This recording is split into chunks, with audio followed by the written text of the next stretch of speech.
नमस्कार दोस्तों, मैं देवेंद्र पाल स्वागत करता हूं आप सभी का डीएसपी कोचिंग सेंटर में। देखिएगा आज की इस वीडियो में हम सीबीएसई जूनियर असिस्टेंट का प्रीवियस ईयर पेपर सॉल्व करने वाले हैं। क्योंकि जो आपका एग्ज़ाम है वो 20 अप्रैल को होने वाला है, तो आपके पास ज़्यादा समय नहीं है, यानी कि आपके पास ओनली 19 से 20 दिन का समय है। तो आप सभी वीडियो को पूरा देखिएगा और सभी क्वेश्चन अच्छे से याद कीजिएगा। और देखिएगा 20 दिन तक आपको हम डेली प्रैक्टिस सेट लेकर आएंगे, तो आप डेली क्लास लीजिएगा, बिल्कुल फ्री ऑफ कॉस्ट रहेगी। और इसका पीडीएफ आपको हमारे टेलीग्राम चैनल व्हाट्सएप ग्रुप पर मिल जाएगा। हम आपको सभी वही क्वेश्चंस करवाएंगे जो आपके एग्जाम में पूछे जाएंगे और बार बार पूछे गए हैं। चलिए क्लास को स्टार्ट करते हैं। तो देखिएगा क्वेश्चन नंबर फर्स्ट है हमारा, देकड़ी देश में एक लोकप्रिय कला रूप है। तो गोवा में एक लोकप्रिय कला रूप है, यानी ऑप्शन नंबर 4 यहाँ पर करेक्ट आंसर है। याद रखेंगे सभी। चलिए देखते हैं अगला क्वेश्चन। अगला क्वेश्चन कौन सा था देखिएगा, लोकगीत सोहर आमतौर पर किसके दौरान गाया जाता है? तो प्रसव के दौरान गाया जाता है। यानी जब किसी के यहाँ कोई बच्चा होता है तब वहाँ पर सोहर गीत गाया जाता है। याद रखना है आपको, यानी ऑप्शन नंबर 3 यहाँ पर करेक्ट आंसर रहेगा। चलिए देखते हैं अगला। देखिएगा 1969 में भारत सरकार ने कितने प्रमुख बैंकों का राष्ट्रीयकरण किया? 1969 में तो 14 बैंकों का राष्ट्रीयकरण किया था, यानी ऑप्शन नंबर 2 यहाँ पर करेक्ट आंसर रहेगा। देखते हैं अगला। देखिएगा मूंगफली का न्यूनतम समर्थन मूल्य 2019-20 क्या है? तो 5090 रुपये। 5090 रुपये याद रखना है आप सभी को। ये 2019 और 20 का है, ठीक है। देखते हैं अगला। भारतीय मत्स्य अधिनियम किस सन में पारित किया गया था? भारतीय मत्स्य अधिनियम किस सन में पारित किया गया था? तो 1897 में पारित किया गया था। ऑप्शन नंबर 1 यहाँ पर करेक्ट आंसर रहेगा। याद रखना है, वेरी वेरी इंपॉर्टेंट क्वेश्चन है। चलिए देखते हैं अगला।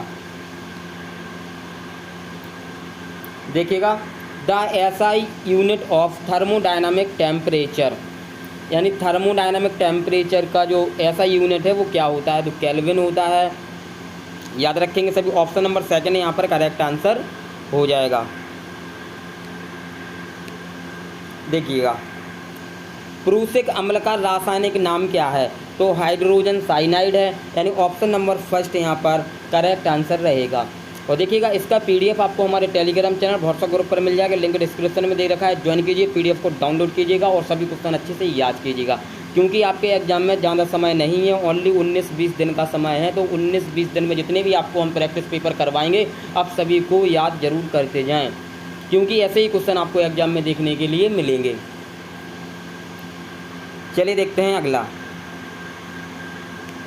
हीराकुंड बांध किस नदी पर बनाया गया है? तो ये महानदी पर बनाया गया है, यानी ऑप्शन नंबर 3 यहाँ पर करेक्ट आंसर रहेगा।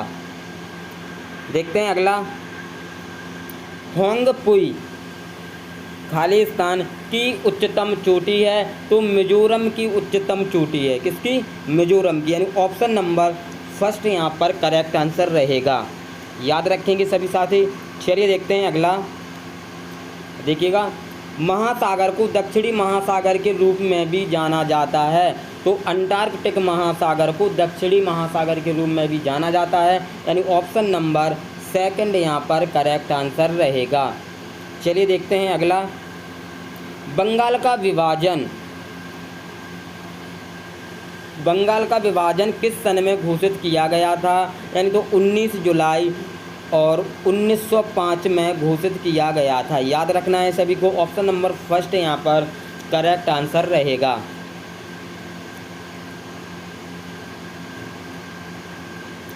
देखिएगा डैश को अमित्र गाथा के नाम से जाना जाता था?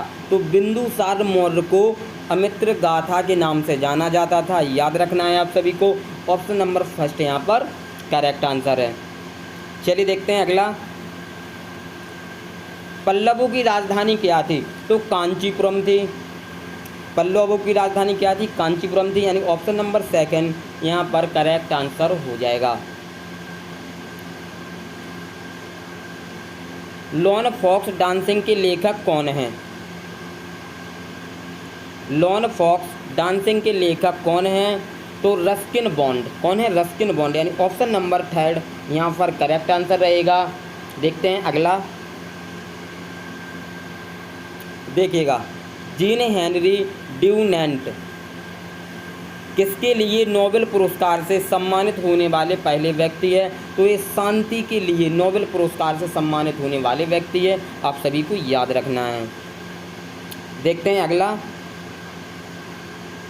शेर ए कश्मीर किसे कहा जाता है? तो शेख अब्दुल्ला को कहा जाता है। ऑप्शन नंबर 2 करेक्ट आंसर होगा, याद रखेंगे सभी। देखते हैं अगला,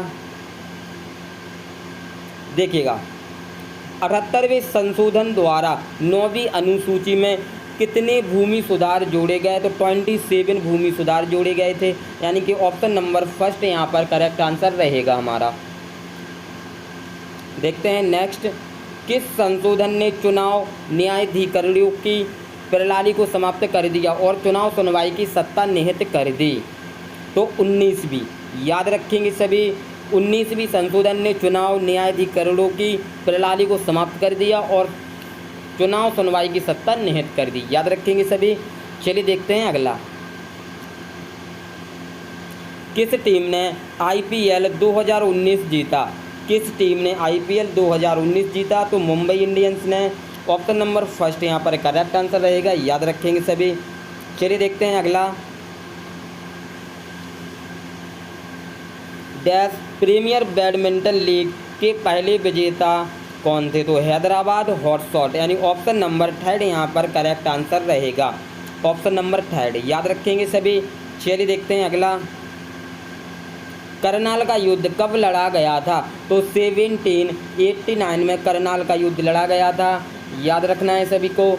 देखते हैं अगला, देखिएगा, साइमन कमीशन को खाली स्थान पर स्टेनली बोल्डविन के तहत ब्रिटिश रूढ़िवादी सरकार द्वारा नियुक्त किया गया था। तो 8 नवंबर 1927 पर, याद रखेंगे सभी।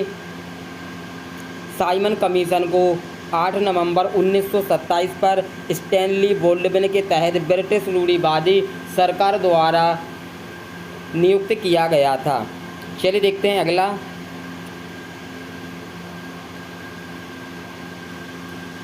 वी आर डिस्प्लेस्ड किसके द्वारा लिखी गई है? वी आर डिस्प्लेस्ड किसके द्वारा लिखी गई है? तो मलाला यूसुफजई, मलाला यूसुफजई के द्वारा लिखी गई है, याद रखना है आप सभी को। ऑप्शन नंबर 2 यहाँ पर करेक्ट आंसर होगा। देखिएगा, विश्व व्यापार संगठन यानी कि WTO के अनुसार 2017 की 4.6% की विश्व व्यापार वृद्धि 2018 में घटकर कितनी रह गई थी? तो ये 3% यानी 3% रह गई थी, याद रखना है आप सभी को। चलिए देखते हैं अगला क्वेश्चन। देखिएगा, पुस्तक citizen daily my times my life के लेखक का नाम क्या है? पुस्तक citizen daily my times my life के लेखक कौन है? तो शीला दीक्षित हैं, यानी ऑप्शन नंबर 2 यहाँ पर हमारा करेक्ट आंसर रहेगा। देखते हैं अगला क्वेश्चन। और देखिएगा, इस एग्जाम में 30 क्वेश्चन पूछे जाएंगे आपके जनरल अवेयरनेस से, और प्रत्येक क्वेश्चन के लिए आपको इसमें 3 नंबर मिलेंगे, यानी कि टोटल 90 नंबर की आपकी इसमें जीके आने वाली है एग्जाम में। तो आपको जीके पर अच्छी पकड़ करनी है, ठीक है। चलिए देखते हैं अगला क्वेश्चन। देखिएगा, दिसंबर 2019 में सुरक्षा मामलों की कैबिनेट समिति यानी CCS ने चीफ ऑफ डिफेंस स्टाफ यानी कि CDS के पद सृजन को मंजूरी दी। CDS के पद की रैंक 4 स्टार जनरल की होगी, यानी कि ऑप्शन नंबर 3 यहाँ पर हमारा करेक्ट आंसर रहेगा। देखते हैं अगला। देखिएगा, ग्रीष्मकालीन ओलंपिक खेल 2024 का आयोजन कहाँ किया जाएगा? तो पेरिस में, यानी ऑप्शन नंबर 1 यहाँ पर करेक्ट आंसर है। देखिएगा, दिसंबर 2019 तक की जानकारी के अनुसार निम्न में से कौन आयुष मंत्रालय आयुर्वेद, योग और प्राकृतिक चिकित्सा, यूनानी सिद्ध और हीमोपैथी आयुष का केंद्रीय राज्य मंत्री स्वतंत्र प्रभार है? तो श्रीपद यसु नाइक, ऑप्शन नंबर 4 यहाँ पर करेक्ट आंसर रहेगा। और देखिएगा इस एग्ज़ाम के लिए आपको लास्ट 6 महीने का करंट अफेयर पढ़कर जाना है अच्छे से, क्योंकि आपको 10 से 12 क्वेश्चन तो ओनली करंट अफेयर से देखने के लिए यहाँ पर मिल जाएंगे। 10 से 12 क्वेश्चन, ज़्यादा से ज़्यादा आप करंट अफेयर पढ़ के जाइएगा।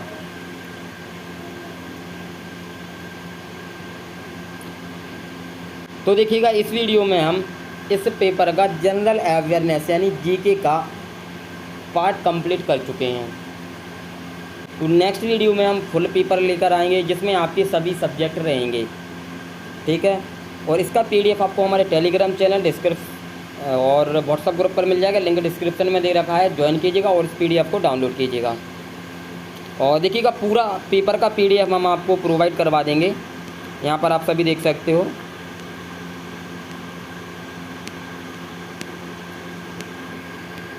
जिससे आप खुद से भी सॉल्व कर सकते हो, प्रैक्टिस कर सकते हो, जिससे आपको आइडिया लग जाएगा कि एग्जाम में इस प्रकार के क्वेश्चन पूछे जाएंगे। चलिए मिलते हैं नेक्स्ट वीडियो में। जय हिंद, जय भारत, बेस्ट ऑफ लक।